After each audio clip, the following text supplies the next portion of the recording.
Oshkosh Media is government programming on GovTV, community programming on Life TV, and community radio on Oshkosh FM 101.9. Welcome to the City Manager's Report, a look at city updates and a preview of the next Oshkosh Common Council meeting agenda.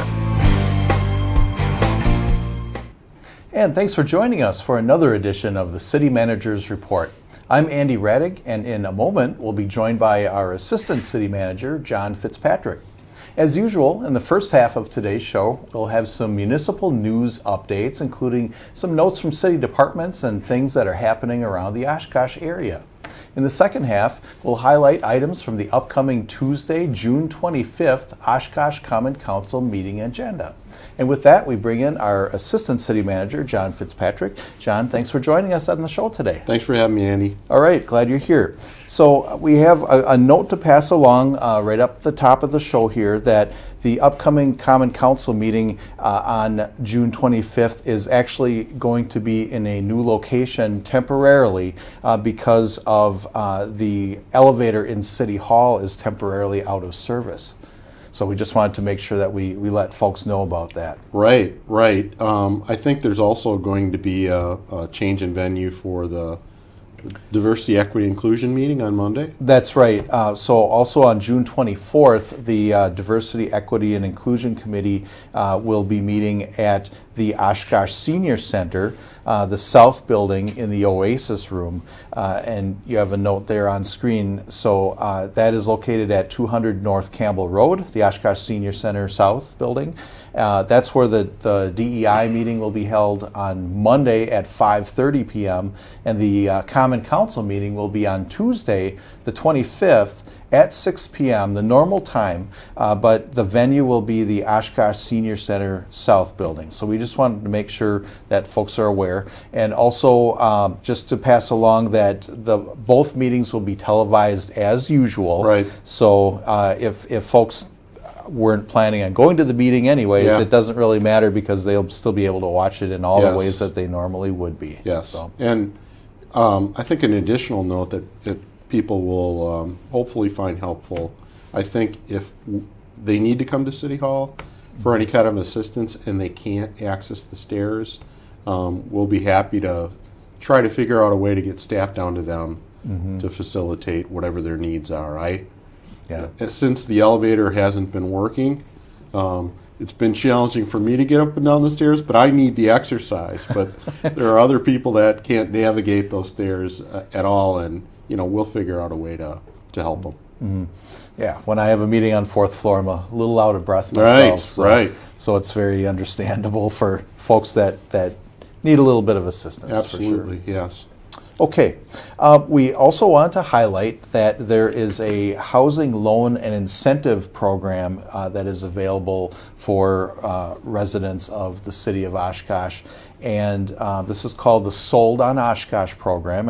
And Community Development has offered this before, but there will be funding available. It's limited funding, but it will become available on July 1st. Right. It's my understanding that the program can provide up to $7,500 as a 5-year forgivable loan. Right. So I think that's something that if people are interested, it could really be helpful for them. Sure. Just that little bit, to get them to a point where they can get into their own home. I think that would be awesome. Right, absolutely. Those funds are available on a first-come, first-served basis.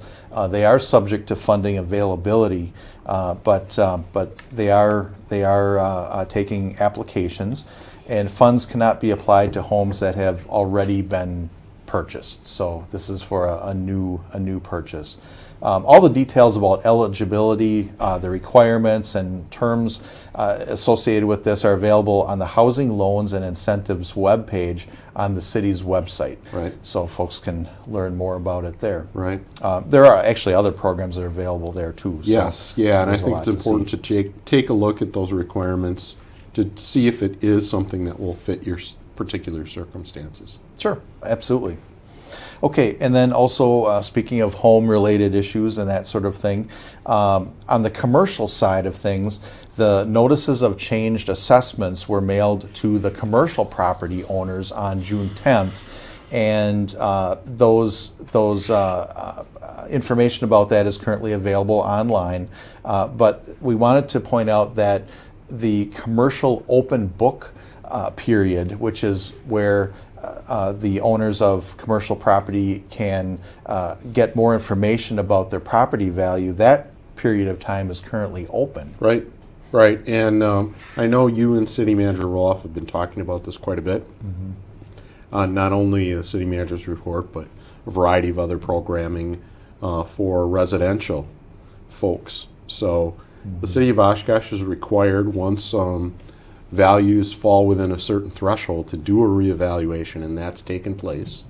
And so we've started out with the residential portion, and now we're moving on to the commercial portion. Right, absolutely. That commercial open book session is available by appointment only, but it will take place now through Friday, June 28th. And that is extended. It was originally the 21st, but it was extended through June 28th. And folks can contact our community development assessor's office and get an appointment at that phone number, 920-236-5070. There's also more information available on the city's website under the Hot Topics section, and you can take a look for 2024 revaluation for Oshkosh properties, and there's a whole lot more information there. Right. As a matter of fact, our assessor's office has, I think, done a really great job trying to help people understand and answer questions. I myself contacted them, made an appointment, not necessarily as a secret shopper, but I have to say they did a really great job answering the questions I had about my revaluation for my home. And so if there's any questions that they have, and now we're into the commercial phase, please feel free to give them a call. They really are very helpful. They're very knowledgeable, and they're there to help the citizens understand what's taking place. Yeah. So, yep, they're there. They want to give you some assistance. Absolutely, so. Yes. Okay. All right, then we also wanted to point out that the Winnebago County actually has notified the city that the Wisconsin Street Bridge will be closed to Fox River boat traffic. Not vehicular traffic on the road, but for boat traffic on June 24th through the 27th. And we just wanted to get that word out there. Right. It's my understanding that they need to do some work on some of the mechanical items that help facilitate the lift of the bridge. So I don't believe this is going to affect boat traffic that can easily pass under the bridge. It's my understanding, Andy, that it's just for those larger boats that require the bridge to lift. Is that your understanding too? That's correct. Actually, if a boat is able to go underneath the bridge without the bridge required to be opened, then that traffic will be maintained. Okay, good. But it's only for those boats that are maybe somewhat larger that would require the bridge to open. Right. Those are the ones that will not be able to pass through there. Okay. And again, that period of time is June 24th through the 27th, from 7 a.m. to 4 p.m. daily. And as far as the vehicles for automobile traffic and pedestrians, there will be some lane closures on the bridge at various times during those dates, but vehicle traffic will be able to pass to utilize the bridge. Right. I know it's sometimes some of these closures are frustrating for people, but the purpose of it is to really try to make sure that that bridge is safe at all times. Additionally, if some of these issues like gears may not be working properly, if they're not attended to on a regular basis, if the bridge is lifted, it can freeze in that spot, and then that can really disrupt traffic. So I know it's a bit of a nuisance, but this regular maintenance is really intended to try to limit any major disruptions for the traveling public, whether it be on the water or on the roadways. So I guess we're just asking for a little patience and, assist the county and the other experts associated with the bridge, and hopefully everything will go well. Sure. So again, the bridge will, the Wisconsin Street Bridge will not be able to be opened for boat traffic June 24th through the 27th from 7 a.m. to 4 p.m. on those days. Right. Okay. We also want to point out that the Oshkosh Public Museum is inviting the community to a free art making event, and this is coming up on Friday, June 28th. Yeah, it's Oshkosh Creates. It's going to be held from 10 a.m. to 4 p.m. And I think the museum has really done a good job not only talking about historical issues, but also conveying the intersection of the museum and how art is an important part of that. So I know that's been a focus that they've tried to work a little bit more on recently, and this is a good example of that. Sure. Yeah, and Oshkosh Creates will include several outdoor art activities for all ages. And there's a professional artist demonstration and free museum admission that day as well. Yeah, no, I think it'll be a great opportunity to get out with the family and do some real fun things. I know that they had some extensive, I don't want to give away all the secrets, but I know they had some extensive chalk art that they wanted to try to work on. Right. But with the way that the weather has been going with all the rain, they didn't want to also limit the opportunity to participate in that activity. So we're just keeping our fingers crossed with the weather, and hopefully it'll be something that everybody can enjoy. Sure. And this event is part of their OPM 100, the series of exhibitions and programs that are celebrating their 100th anniversary. Right, so it's quite a monumental year for the Oshkosh Public Museum. Oh, absolutely. Okay. More information is available at oshkoshmuseum.org. Again, Oshkosh Creates is Friday, June 28th, 10 a.m. to 4 p.m. Okay, then we're getting to holiday time, John, and we're approaching the 4th of July. So we wanted to just talk about a couple things that are going on around the city. And there will be a 4th of July parade, like usual, going north on Main Street to Irving and Irving to Menominee Park. That starts at the Oshkosh Convention Center, and that begins on July 4th at 9 a.m. Right, and I know that you've been involved in many 4th of July parades throughout your career, and it's a fun experience. Families are out, summer's in full swing, everybody's excited, and it's my understanding that not only the parade, but there's going to be a fireworks show that's going to be taking place again at Menominee Park. Absolutely. It's the Festival Foods Fireworks Show, Menominee Park at dusk on July 4th. So it's a great show, and we're very happy to have Festival Foods helping out to make that possible. The rain date for that is Friday, July 5th, just in case we have bad weather on the 4th. Okay. But really looking forward to that. And it's more than just a fireworks show. There's some other things going on at Menominee Park. Right. I'm a little concerned about the food truck rally for myself personally, but a lot of great food for those that can participate in that. I think there's going to be, 16 trucks down there? At least 16 Something food like trucks. that. Yep. So that's pretty impressive, and I think it'll really be fun for everybody to take part in that.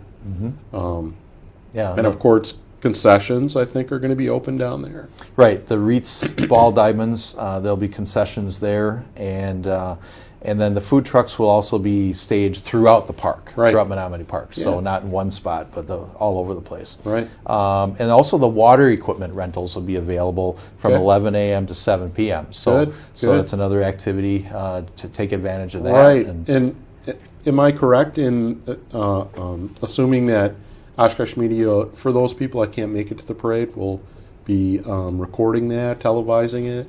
Absolutely. So Oshkosh Media, as in past years, will be recording the 4th of July parade, and we do not have live capabilities from there, but it will be recorded and replayed later. Great. And so that will be available, and keep an eye on Oshkosh Media social media, and there'll be some more details there on where to find it. But you can also look under the Oshkosh Media YouTube channel, and it will be posted there as well. So. No, I know I actually have a lot of comments from people that have grandchildren that participate in the parade, and they may not be able to make it down to the parade itself, and they really enjoy the ability to watch that at a later time inside their home. So I think it's a great option for our community. Absolutely, sure. I'm very happy to do it too. Yep. So, also, we wanted to point out a couple other things regarding 4th of July holiday. So there will be no garbage or recycling collection on Thursday, July 4th. Collections for the remainder of that week will be one day later. So if your normal Friday collection would take place on Saturday that week. So we just want folks to be aware of that. Also, there will be no GO Transit bus service on that day. And also the Yard Waste Drop-Off Center on West 3rd Avenue will be closed on Thursday, July 4th. And then just a note as well that City Hall, the Oshkosh Public Library, as well as the Oshkosh Public Museum will all be closed on Thursday, July 4th. So we just want folks to be aware. Well, good to know. Okay. All right, well, John, I think what we'll do here is we'll take a short break, and if you stay with us, we'll have some highlights from the upcoming easy for me to say, Oshkosh Common Council meeting agenda. We'll be right back.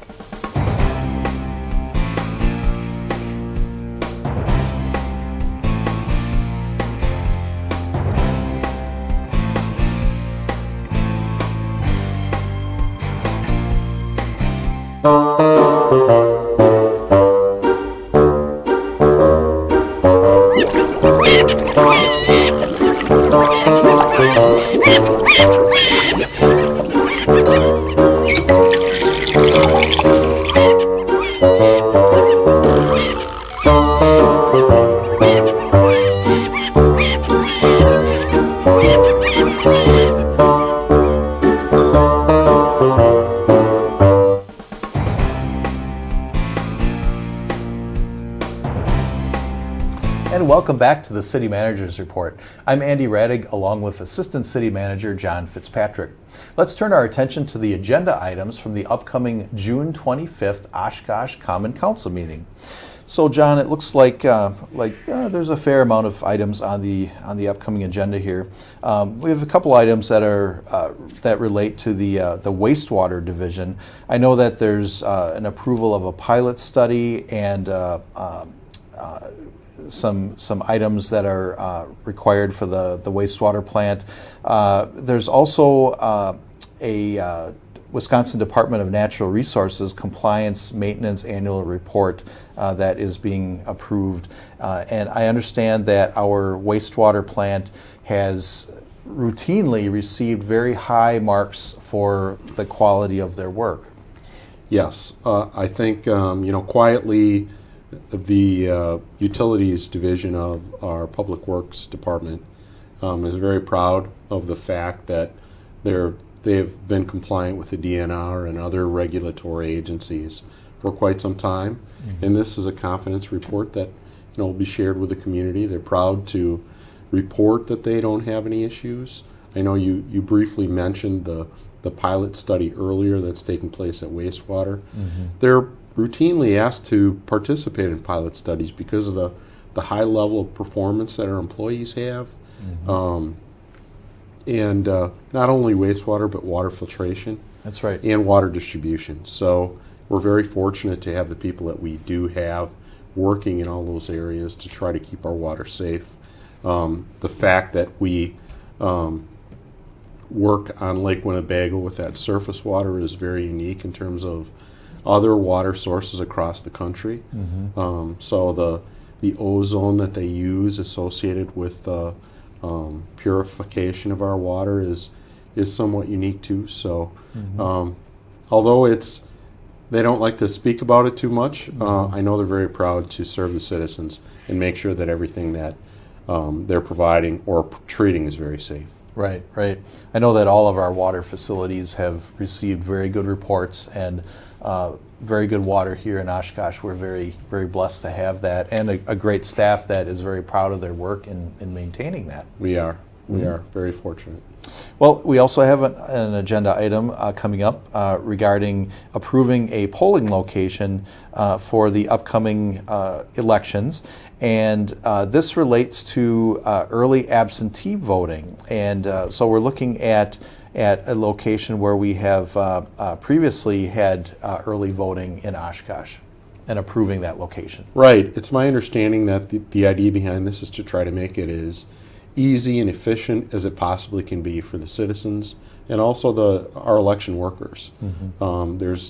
We have a shot here of Irving Avenue. We have had some early voting that's taken place there in the past. 19 East Irving. Right. And so the idea behind this is to try to make sure that there's minimal handling of the votes, there's high security, and then also ease for the public, ease for them to come and provide their vote and park and all kinds of different things. So yeah, we try to make it as convenient as possible because we encourage everybody to express their thoughts in the voting booth. Absolutely, sure. And we will have more information coming as far as the details on when the hours are available for early voting and what dates and so forth. Right. But at least this moves the process along to be able to approve the location. Okay, then we also have an approval or an amendment to approve the purchase for acquisition of 3 ambulances, and this is actually amending the 2024 purchases to purchase these in 2027. So trying to get out ahead of it a little bit, and there are still some supply chain issues out there, and so we're trying to make sure that we can ensure that we have these ambulances for 2027. Right, absolutely. This is really just an example of some of the other larger vehicular purchases that we make with specialty vehicles. And people may not know that there's still a waiting period of approximately 2 to 3 years for some of these specialty vehicles. Rather than waiting and purchasing those vehicles in the year that they will be able to be delivered, we're trying to maximize the ability for us to save as much money as we possibly can for the taxpayers and lock our costs in at these sorts of prices so we don't incur that additional cost in the future. So it's a little bit more work, but I think it's really worth it to try to maximize the dollars that we can save and then apply to other things that the citizens need. And I know these vehicles are replacing some ambulances that have been in service, I believe, since 2019, and they really get a lot of wear and tear. And we want to make sure that when they need to be at a citizen's home or another home in the area that we may service, that not only our employees can feel comfortable doing a good job with everything, all the equipment that's necessary, but also responding in a timely manner. So every minute counts. Okay, very good. Then also under our new resolutions, we have an item, the approval of a land acquisition for some property on the east end of Farmington Avenue. And I understand that this is for some potential new workforce housing. Right. I think it's no surprise to the community that there's a shortage of housing, not only in other communities, but our community too. And so this has been a focus for our staff in community development. They've been working very hard to try to work not only with developers, but come up with unique ideas for us to develop housing options for the community. And this is really an excellent, I think, infill project that will provide an opportunity for people to access this development. So it's very exciting. I know there's also, you and City Manager Roloff have talked about, other housing initiatives that community development has been working on, and this is just one additional one. Right. Okay. Very good. Then we also have an item that I'm sure that you are very familiar with yourself. It's approval of the 2025-2026 City of Oshkosh Strategic Plan. If you could give us a little bit of insight Sure. on what that's all about. Yeah, I'd be happy to. I work very closely with all the departments to help develop the strategic plan. We usually have a 2-year period that we try to cover with our strategic plan. And this cycle, we worked with a focus group of citizens. We take a look at our citizen survey. We participate in a national citizen survey, and we also have communities that we benchmark against in our region to try to get an idea of how we're performing. It looks like we're kind of paging through the draft, actually the strategic plan that'll be we'll be asking the council to approve. So in addition to the focus group with the citizen survey, we also have our department heads and supervisors work in a session, and then we have department heads and council members work in a session to try to come up with some goals in those areas that you saw in the graphic there that are constants for our strategic plan. So not only those goals and objectives, but also tactical actions. And we incorporate these activities all the way down into our performance evaluations for our employees, so to make sure that they feel like they're part of achieving all these initiatives. So it's a lot of work. I think it's very fun. I think we are certainly a leader, not only in Wisconsin, but in this region in terms of what we do with our strategic plan, and that's a credit to the council, and I think our departments that work very hard on this. So if we can't plan it, we can't achieve it, and you know, it's very important. We are managing the citizens' money, and so we need to do a good job with that and make sure that we're planning to achieve what is a priority. I know that there's a lot of focus on this, and that it guides a lot of the decision making and future outlook for the city. So it's a very important plan. Absolutely, yes. Planning, budgeting, all kinds of different things. So yeah, I'm very proud of the work that's done, and looking forward to moving forward with this after we get it in place, so it can be used as a lens for the council to make budgetary decisions in the fall. Okay, very good. All right, then we also wanted to point out that probably one of the items that we've talked about for quite a while, actually here on the City Manager's Report and other places, the American Rescue Plan Act funding that is available for non-infrastructure purposes. The grant recommendations and discussion is on this upcoming council agenda, and so there will be some discussion regarding this. Right. I think, I know you and City Manager Roloff have talked about these issues before. Originally, there was 75% of our ARPA money that was kind of earmarked for infrastructure projects, and then 25% that was set aside for community-related activity, and that's really what this cycle focuses on. I know there were a lot of worthy applicants. I had an opportunity to take a look at some of the work that City Manager Roloff was doing associated with this, and I believe we had 51 applications. I think we had over $12 million worth of requests. Unfortunately, we only have about $2.3 million available to recommend. And it's City Manager Roloff's responsibility to provide that recommendation to the council. And that's what's going to take place on June 25th. He's selected, I think,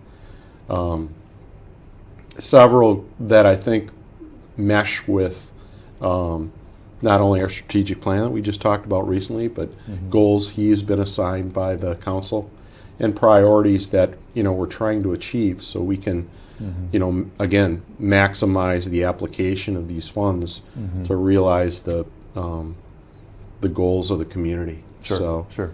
And I believe that you had mentioned that the notifications are being sent out to those that are receiving funding as well as those who are not receiving funding. Right. They should receive those soon, I believe. And again, this workshop on the 25th is really designed to talk about the the recommended projects. The final approval will take place on July 9th. Okay, all right. Very good, John. Well, thank you very much for filling us in on all of this. We had quite a few topics today, and we appreciate you being here. Thank you, Andy. All right, and thank you for joining us today. We really appreciate you taking the time to get some more information about the city. Again, that Oshkosh Common Council meeting is at 6 p.m. on Tuesday, June 25th at the Oshkosh Senior Center, 200 North Campbell Road. Thanks for joining us.